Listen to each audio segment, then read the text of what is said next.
Hello friend. आज हम आप लोगों के लिए बताने जा रहे हैं पटना हाई कोर्ट जो पर्सनल असिस्टेंट का वैकेंसी निकली थी कॉन्ट्रैक्ट बेसिस पर। ठीक है, उसका इंटरव्यू के बारे में। ठीक है, उसके पहले अगर हमारे चैनल पर नए हैं तो चैनल को सब्सक्राइब कर लीजिए, क्योंकि इस चैनल पर कोई फालतू वीडियो नहीं बनाया जाता है। जो भी बनाया जाता है या तो कोई एजुकेशनल पर्पस हो, या तो कोई जॉब से रिलेटेड हो, या कोई अन्य इम्पोर्टेंट नोटिस हो। ठीक है, तो चलिए आज हम बताने वाले हैं पटना हाई कोर्ट का जो इंटरव्यू हुआ था, कैसे हुआ था, कब हुआ था। ठीक है, उसके बारे में सब कुछ बताएंगे, लेकिन हम चाहते हैं कि सब कुछ और उसके पहले सब कुछ डिटेल से बताएं। तो ये फ्रेंड आपको हम बता दें कि इसका जो वैकेंसी निकली थी, ठीक है, वैकेंसी निकली थी अप्रैल में। ठीक है, अप्रैल में निकला था और इसका लास्ट डेट था जब, तो ये 5 मई था। ठीक है, लास्ट डेट 5 मई का। और 5 मई जब हुआ तो एग्ज़ाम भी आ गया। ठीक है, सोचिए कितना जल्दी फास्ट कर रहा। एग्ज़ाम भी ले लिया 23 मई को। ठीक है, 23 मई को क्या किया, जब 23 मई को 3 शिफ्ट में, ठीक है, 3 शिफ्ट में ले लिया एग्ज़ाम। इसमें बता दें फ्रेंड, लगभग में 5 से 6 हज़ार स्टूडेंट भरे थे, फिलअप किए थे। ठीक है, उसमें जब ये आपका 23 मई को 3 शिफ्ट में एग्ज़ाम ले लिया, ठीक है, तो सोचिए मात्र 4 से 5 दिन भी बीता नहीं, उसका रिजल्ट भी आ गया। उसका रिजल्ट भी आ गया। उसका रिजल्ट कब आया, तो 28 मई का आ गया।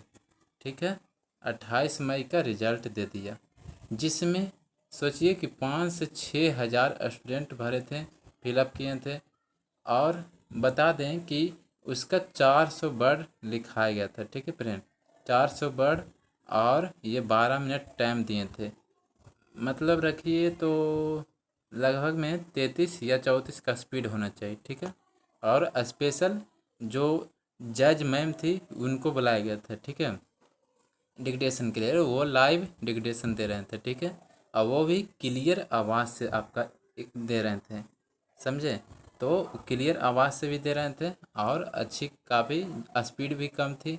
स्पीड लगभग में तो 80 रखिए, चाहे 85 का स्पीड। ठीक है, और ये 400 का स्पीड, 400 का वर्ड लिखाए थे। ठीक है, और 12 मिनट में आपको टाइप करके दे देना।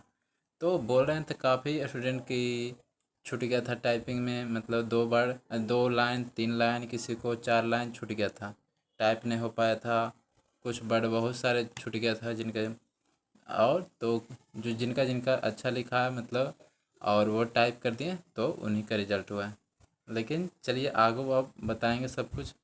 तो ये आपको तो बता दें फ्रेंड कि 28 मई का, जो 28 मई का रिजल्ट आ गया। ठीक है, अब मई हुआ, अब मई 28 हुआ, उसके बाद कुछ दिन भी हुआ, उसके बाद आपका इंटरव्यू हो गया।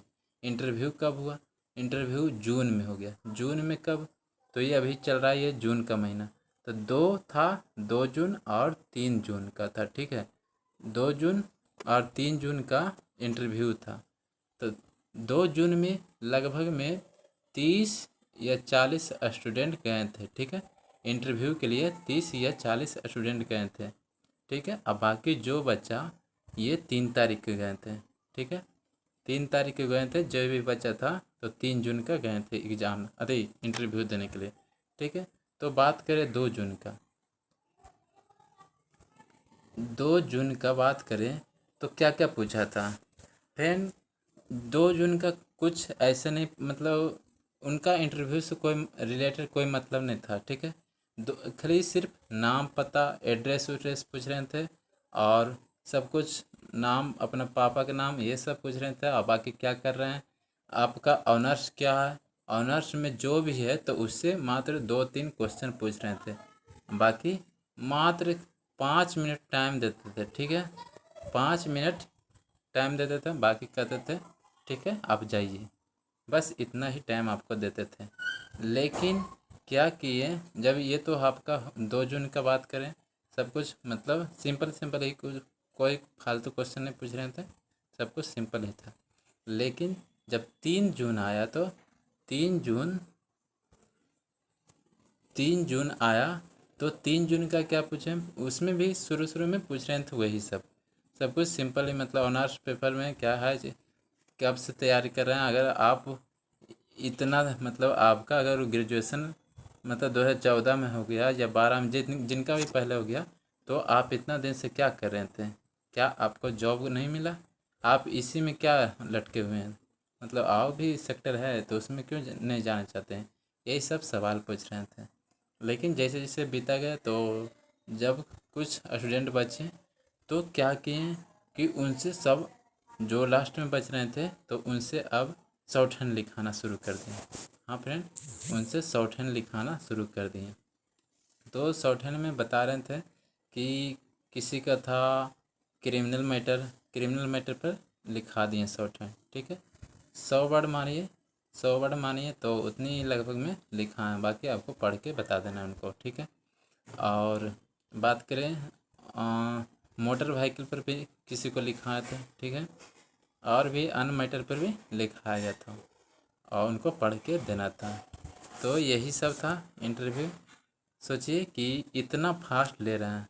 और जो बात करें, जो हाई कोर्ट जो स्टेनोग्राफर निकला था उसका वैकेंसी अभी तक फाइनल है, यानी उसमें कुछ गड़बड़ चल रही है फ्रेंड।